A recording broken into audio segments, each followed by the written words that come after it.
कल्पतरो गलितं फलां निगमकल्पतरो गलितं फलां सुखमुखादमृतदवसान्युतां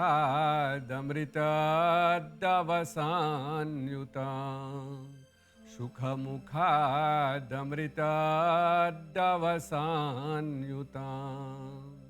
पिबत भागवतं रसमालयां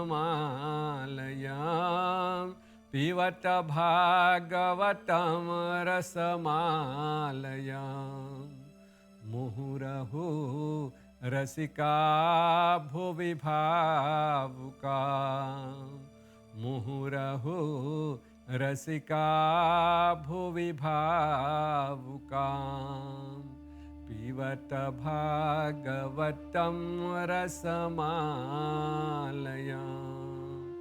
नमस्कार। श्री सनातन धर्म मंदिर परिषद की ओर से इस अमृतवाणी कार्यक्रम में आचार्य सुरेश सुपाल मिश्र का अभिवादन। दर्शकगण, हम सब लोग 2026 में हैं और ये मंदिर परिषद का पहला प्रोग्राम जो कल आप सब लोगों के सम्मुख प्रस्तुत किया जाएगा। और कल हम सब लोग जानते हैं वसंत पंचमी। अगर पंचमी तिथि को देखा जाए तो सभी लोग ये समझते हैं कि वसंत का आगमन हो गया। और पंचमी तिथि माँ सरस्वती का पूजन का भंडार कहा जाता है। और अगर हम इसी चीज को पंचांग के जरिए देखा जाए तो पंचांग में ये बताया जाता है कि 2025 का लगभग अंतिम त्योहार वसंत पंचमी है, क्योंकि वसंत पंचमी से लेकर के होली तक यह पर्व 40 दिन का चलता है, जिसे हम चौताल कहते हैं। तो वसंत पूजन से ये भी पता चलता है कि वसंत ऋतु का आगमन हो गया। और पंचांग मुताबिक ये भी देखा जाता है उत्तरायण अयन का बदल, अर्थात देवगण का दिन होता है, रात्रि समाप्त हो जाता है, देव पूजन का आगमन हो जाता है। और इस समय उत्तरायण के समय में हम सब लोग क्या देखते हैं कि सभी देव कार्य संस्कार, सभी संस्कार प्रारंभ हो जाता है। 16 संस्कार में जिस प्रकार से हम सब लोग उपनयन संस्कार कहते हैं, हम सब लोग विवाह संस्कार कहते हैं, ये सारा कुछ प्रारंभ हो जाता है। और यह सब कुछ प्रारंभ होता है मकर संक्रांति से, क्योंकि मकर संक्रांति के दिन हम सब लोग, सूर्य जब मकर राशि में आता है तो उत्तरायण आ जाता है। और वहां से लेकर के हम सब लोग लगभग प्रारंभ हो जाता है सभी देव कार्य के लिए। तो कल वसंत पंचमी है और कल हम सभी लोग अपने अपने मंदिरों में पूजन करते हैं। देवी का पूजन बहुत सुंदर से बताया गया है। 3 देवी का साक्षात हम सब लोग पूजन करते हैं, माँ काली, माँ सरस्वती और माँ लक्ष्मी। माँ काली का पूजन करने का समय होता है नवरात्र के समय, दुर्गा पूजा के समय, नवरात्र के समय माँ काली का पूजन किया जाता है। और माँ लक्ष्मी का पूजन विशेष करके हम सब लोग दीपावली के दिन हम सब लोग माँ लक्ष्मी का पूजन करते हैं। वो भी 5 दिन का पूजन होता है, विशेष पूजन किया जाता है मन को शांति, सुख, समृद्धि, धन धान्य को प्राप्त करने के लिए।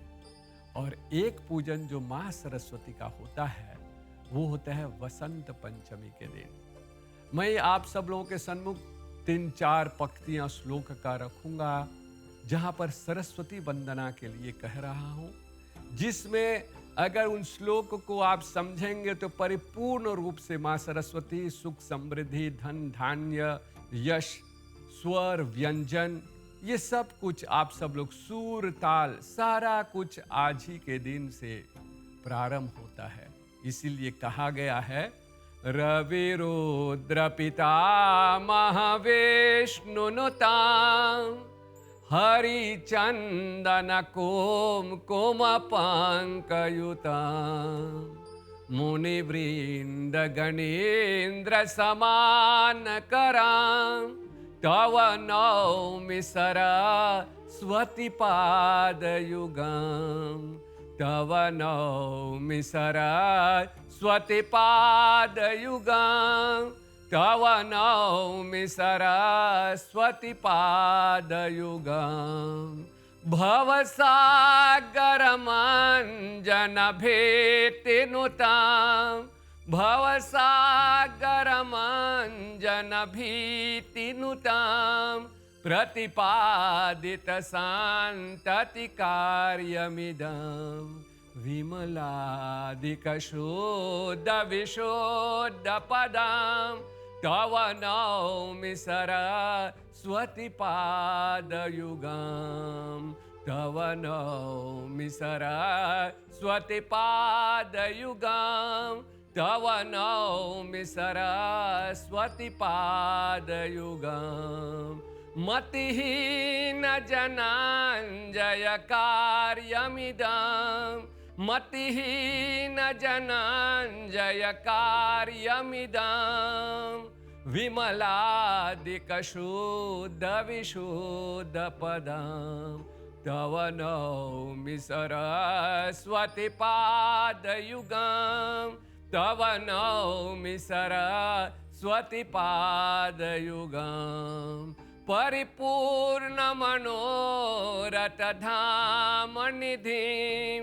परिपूर्णमनोरथधामनिधिं परमार्थविचारविवेकविधिं सूर्ययोषितसेवितसाधुप्रलां तव नौमि सरस्वती पादयुगं तव नौमि सरस्वती पादयुगं तव नौमि सरस्वती पादयुगं कनकाजविभूषितभूतिभवां कनकाजविभूषितभूतिभवां भवभावविवासितभीनप्रदां प्रभुचित्तसमाहितसाधुतलां तव नौमि सरस्वती पादयुगं तव नौमि सरस्वती पादयुगं। इस प्रकार से इन श्लोकों में संपूर्ण सरस्वती का रूप, सरस्वती का पूजा करने का ढंग क्यों किया जाता है, परिपूर्ण इन श्लोकों को बोलने से ये पता चलता है कि हमारा संपूर्ण सुख समृद्धि सरस्वती देवी के वास है। इसलिए हम सब लोग वसंत पंचमी के दिन से ही सुर और ताल का पूजन, सभी मंदिर में स्वस्तिका लिखा जाता है और सभी लोग स्वस्तिका लिखते कहां पर, ढोलक में, क्योंकि सुर ताल का आगमन होता है उस दिन से 40 दिन तक सभी लोग ढोलक बजाते हैं। इसीलिए ताल, सुर, इसीलिए चौताल कहा जाता है। जब तक होली ना आ जाए, वसंत पंचमी से सभी बैठकों में रात्रि में 4 ताल में, इस प्रकार से, क्योंकि चौताल कहा जाता है। लेकिन जमाना धीरे धीरे बदल रहा है। कभी आप सब लोग यज्ञ में जाएंगे तो ढोल बजता है। ढोल और ताल में अंतर होता है।